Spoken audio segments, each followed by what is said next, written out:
Hello everyone, welcome back. In today's video, we got another news and rumor video to discuss. Looking at some signings for the past couple of days, some injury updates, some waiver updates. The Blackhawks have fired their head coach. We'll get to that, plus a couple of trade rumors involving the Penguins, the Bruins, the New York Rangers, and the Florida Panthers. We'll go to all that coming up right now.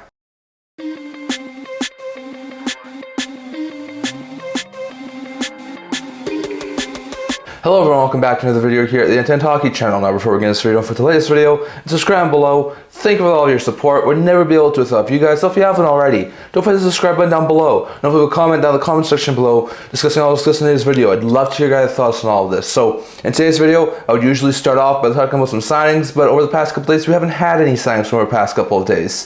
So we're going to start today's video off looking at some injury updates. Tons of injury updates from our past couple of days. We start in Minnesota, where they had a list of injuries that have happened from our past couple of days. Jonas Brodin, who's dealing with an injury, is out week to week, so that's a horrible blow. Brodin's been in and out over the past couple of weeks with injuries. Now it says he's going to miss at least the next couple of weeks, so bad blow there for the Wild. Eriksson Ek is out with a lower body injury. He's out week to week, so that's a horrible blow there to lose their second line center. Jacob Lauko, who's been a solid bottom six forward, is out day to day with an injury, so he shouldn't be out for an overly long period of time, but that's still a bad blow for the Wild. And Matt Zuccarello, who is still on injury reserve, is still going to be out week to week, so bad blow there. Zuccarello's already missed a couple of weeks, so he'll probably still miss a few weeks. Probably won't be back until after the Christmas break.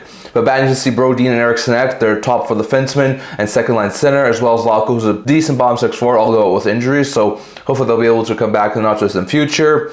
Then we saw Patrick Laine be activated off of a long-term injury reserve and returned to make his season debut on Tuesday, so it's very good news there for the Habs and for Laine to get him back in the lineup. Nikolai Ehlers was placed in injury reserve with a lower body injury, already missed a couple of games, so hopefully he won't be missing too much more time. That's a bad blow there from the Jets. New Jersey's Erik Haula is out day to day with an undisclosed injury, and he might miss the next couple of games of game action, so bad blow there for the Devils, as Haula might be out for the next little while. Cam Talbot didn't travel with the Red Wings and will miss at least the next two games with an injury, so he already missed one of them on their current road trip. He'll miss the next one too, so that's a bad blow there for the Red Wings to lose Talbot for the next little while. Toronto's Max Domi and Max Pacioretty, they're not returned to game action on Wednesday, but they may be able to return over the next game or two for the Maple Leafs, as both are nearing a return from their respective injuries, so hopefully they'll be able to get back. Domi's a solid third line center, Pacioretty's a solid middle six forward, so hopefully they return not just in the future and they can get some more boosts there for Toronto. Well, Jake McCabe missed Wednesday's game with an upper body injury in his day-to-day, so hopefully McCabe won't miss too much time. That's a bad blow there for the Leafs.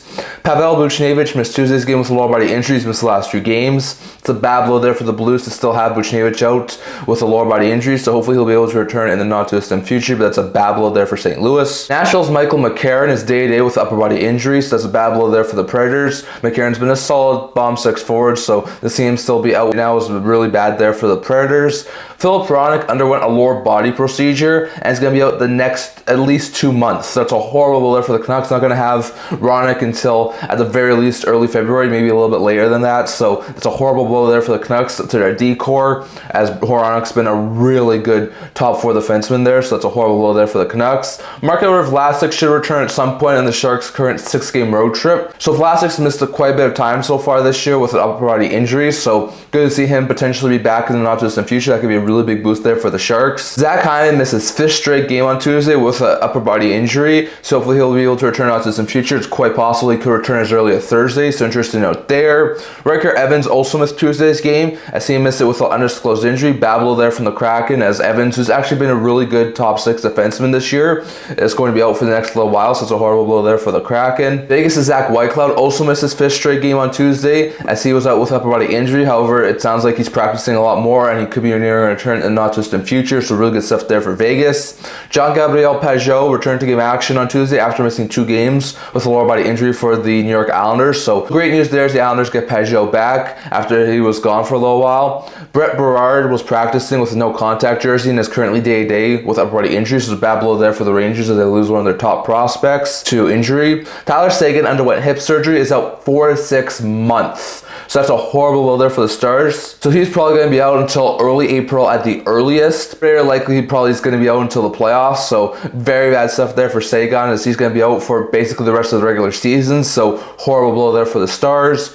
Justin Kirkland underwent ACL surgery and is out for the rest of the year for the Flames. So the Flames already lost Mantha for the rest of the year due to surgery, and now they're losing Justin Kirkland. So bad blow there, not as big as Mantha, but still Kirkland's actually been a really good player there for the Flames. So really bad to see him go down with an injury. Los Angeles was able to activate Darcy Kuemper off of injury reserve, and he returned to game action after missing 7 games with an injury on Wednesday. So really good stuff there. See Kuemper back and back in the net for the Kings. Rick's actually done quite well in Kemper's absence, but good to see Kuemper get back for the Kings. Well, Trevor Lewis was placed on injury reserve and will miss about 4 to 6 weeks with a lower body injury. So Lewis will probably not be back until the new year at some point with his injury. So bad blow there for the Kings. He's a little solid depth player, but they do get Kuemper back. When it comes to the Anaheim Ducks, Urho Vainakainen was placed in injury reserve with an injury. Hopefully he won't miss too much time, but that's a bad blow there for the Ducks. Leo Carlsson missed Wednesday's game action with upper body injury, so bad blow there for the Ducks, as Carlsson, who's been a fantastic top 6 forward,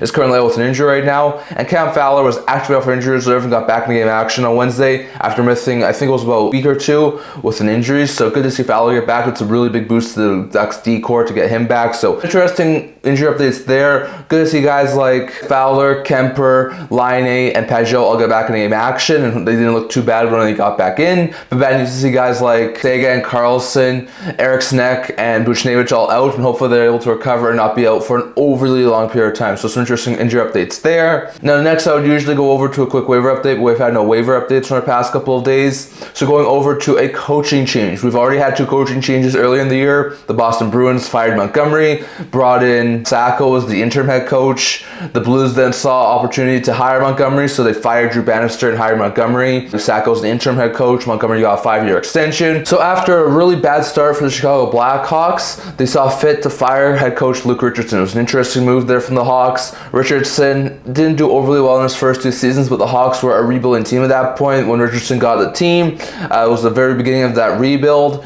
and then right after that, they started to go full teardown. DeBrincat was moved, Doc was moved, some of the other younger guys were moved. They brought in some veterans. Like, that team was built for being a rebuild. They didn't have an overly great record over the past couple of years. I think Richardson's record was something like 57, 115, and 15 or something like that. I'm not exactly sure the exact record, but he had a really bad losing record. Now, given the fact that the Hawks are a rebuilding team, I'm a little bit surprised that they fired Richardson. I know that the situation for Richardson wasn't overly great, so to fire him is not overly surprising, but still, at the same time, it's a little bit surprising given where the Hawks are and what he was brought in to do. So, interesting note there. The replacement for Luke Richardson is AHL head coach Anders Sorensen. Sorensen, who was the Rockford Ice Hogs head coach, has been promoted to interim head coach. The situation, it seems like for the time being, will be that Sorensen will be the interim head coach until the end of the year, and at the end of the year, they'll conduct a proper coaching investigation in which Sorensen will have an opportunity to be the new head coach. So, sort of like Boston, they'll have an interim head coach the rest of the year, and then they'll figure out the new head coach in the offseason. Sorensen is a former hockey player. He played a couple of years in the ECHL. I think that's as high as he ever got at the pro level. He does have head coaching experience, mostly in the AHL.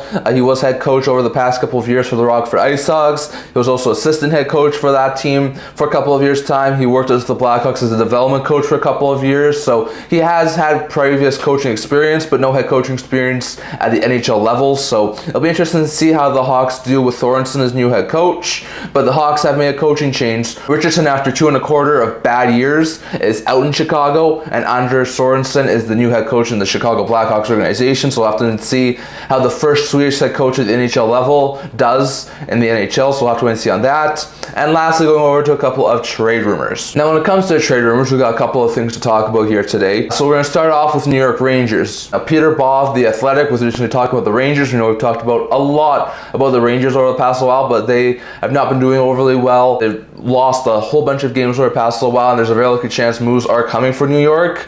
So Peter Baugh of The Athletic was breaking it all down, figuring out what sort of players could be moved. He started breaking it down into tiers as potential options. Like, one tier would be players who aren't going anywhere. One tier would be potential options as trades. He mentioned a couple of veterans as trades, but the one interesting ones he mentioned, he said only 2 players are sort of untouchables right now in New York, and that's defenseman Adam Fox and forward Alexis Lafreniere. He says that after Lafreniere's extension, the Rangers really see a fit with him long term, and he doesn't think that Lafreniere will get moved. And Fox, being the Norris caliber defender that he is, he also doesn't think that Fox would be potentially moved there for the Rangers too. So he thinks that those 2 are very likely to not get moved. by the New York Rangers. But two interesting names he linked under a tier named Young Potential Trade Chips were K'Andre Miller and Kaapo Kakko. Now those two are not overly old players, but they're mentioned by Baugh as potentially being trade chips there for the Rangers.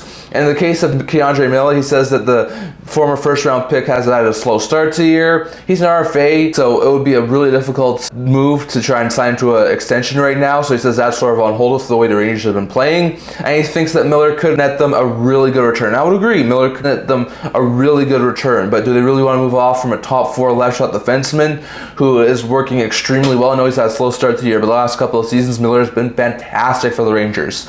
So would they really want to move on from him? When it comes to Kakko, his name has been in the rumor mill for quite some time. He's also a pending RFA. He's been a really good player there for the Rangers. Hasn't had the best of seasons again this year, so there's a possibility, I think, that the Rangers could try and move off of Kakko, especially if he was able to get him some sort of an improvement. Kakko's a former 2nd overall pick. Like we said, he's on a 1-year, $2.4 million deal, and at the end of the year, he'll be an RFA. So just like Miller, it'll be a really hard deal to pull off, especially if Kakko puts up some better numbers than he did last year, which it seems like he should do. So we'll have to wait and see what happens there, but Baugh mentions Miller and Kakko as potential trade chips there for the Rangers on the younger side of things. He also mentioned a couple of other veteran type Rangers as potential trade chips too, but the Miller and Kakko ones, in my opinion, were interesting, and the fact that he only lists Fox and Lafreniere as untouchables is also interesting in my opinion. So we'll have to wait and see on what moves the Rangers could do over the next little while, but Peter Baugh thinks that Miller and Kakko could be very young trade chips there for the Rangers. We're going to have to wait and see on that. Going over to the Florida Panthers, Pierre LeBrun was recently talking about the Panthers and looking at what the Panthers could try and target later on into the season around the trade deadline when they're looking to try and get some upgrades. And he mentions that the thing that the Panthers should be focusing on and trying to acquire in a trade would be defensemen. Now he says that the defense in Florida is not the same as last year. Sure, they got Schmidt, sure, they got Buchnevich in the offseason, and those guys haven't looked overly bad this year, but they lost Brandon Montour and they lost all of Eriksson Ek in the offseason. And the defense is not the same. Sure, it's still a pretty good defense and still really good, but it's not the best that it could be, and it's definitely not as good as it was last year. So LeBrun thinks that there's a very likely chance the Panthers will try and be in the defenseman market come the trade deadline and try and add some defensemen. He says that they don't have a whole bunch of cap space, so they have to get creative in order to add some defensemen, but adding a top 4 defenseman might be something that's high on the Florida Panthers priority list. Like we said, losing Montour, losing all of Eriksson Ek, 2 top 4 defensemen, was a really bad blow for the Panthers in the offseason. And while Buchnevich and Schmidt are decent players, they're not the top 4 defensemen that Montour and Oliver Ekman-Larsson are. So if the Panthers are still training towards being a playoff team and in a playoff spot come the trade deadline time, and expect them to try and target a top 4 defenseman or at least a top 6 defenseman who's maybe on the cheaper side of things as a potential trade candidate for the Panthers. So we'll have to wait and see on that, but expect the Panthers to be in the market for a defenseman. And lastly, going over to a couple of players who have been linked to some teams. Now, first, when it comes to Mikael Granlund, we know that he's a very likely trade chip for the Sharks. Even though the Sharks can't retain any sort of salary, still a very likely chance that the Sharks move Granlund at some point during the season. He's in the final year of a $5 million deal. He's one of the Sharks' better players. He's having some pretty good numbers this year, had 60 points in 69 games last year and was by far the team's point scoring leader.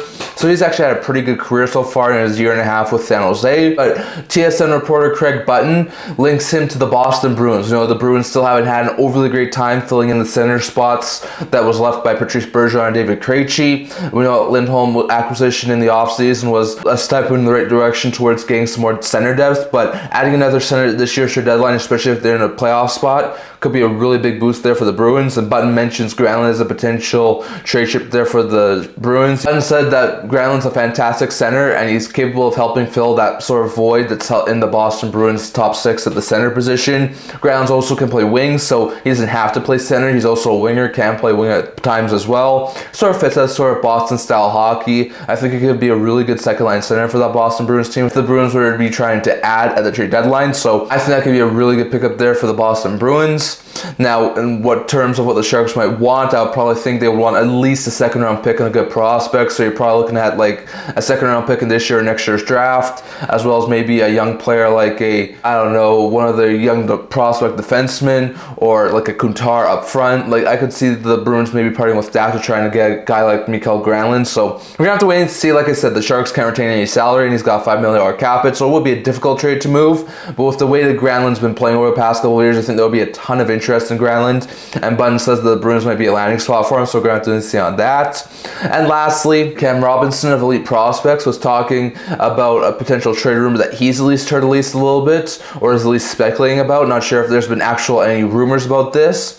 But he says that what if the Penguins could deal Evgeny Malkin to the Dallas Stars? Now Malkin, I think has this year plus next year left. I think he's at like a $6 or $7 million cap hit. He's mainly been mentioned as one of the very unlikely trade chips for the Penguins, along with guys like Crosby and some of the younger players. But it might make some sense for the Dallas Stars. Now we just got word, like we just talked about in the injury report, Tyler Seguin is most likely going to be out until the playoffs. So they're without a second line center for the foreseeable future. And after this year, Jimmy Benn's contract's up. So if they didn't want to bring Jimmy Benn back, they could have a need for like a second or third line center. So would adding Malkin really make an improvement for the Dallas Stars? And I would say yes. Malkin would be a solid second line center there for the Dallas Stars. He could be a really good fit there. Now, at this point in time, I do not think that the Penguins want to part ways with Malkin. I think they'd rather keep him and add some pieces to try and help build around him and Crosby. So personally, I don't think Malkin will get moved at this point in time, and I think that rumor is sort of probably not going to happen, but it's interesting to note. I think Dallas could really benefit from adding Malkin, and the Stars has so many young prospects. I think that sort of a trade could sort of help the Pittsburgh Penguins restock the cupboards at least a little bit. So it would be an interesting concept there. I think they could have a spot for Malkin, especially as a second line center until Seguin got back around the playoff time, and then especially if they moved off from Benn in the offseason, I think they could have some major interest in adding a guy like Malkin. So we'll have to wait and see on that. We know the Stars are probably going to be looking for a center with Seguin out, and Malkin would be an interesting fit for the Dallas Stars. But once again, not exactly sure if there's any actual trade rumors here, if this is just Cam Robinson speculating, but it is an interesting concept here to see Malkin potentially go to Dallas. So we're going to have to wait and see on that. But that's what I want to talk about for today. I'd love to hear your thoughts on all of this down in the comment section below. Do you see Malkin going to Dallas is a possibility right now for the Penguins? And if so, what sort of return do you think they could get from Dallas? Do you think Granlund could go to Boston? And if so, how do the Bruins make that sort of deal work cap-wise? And what do you think the Sharks should get in return?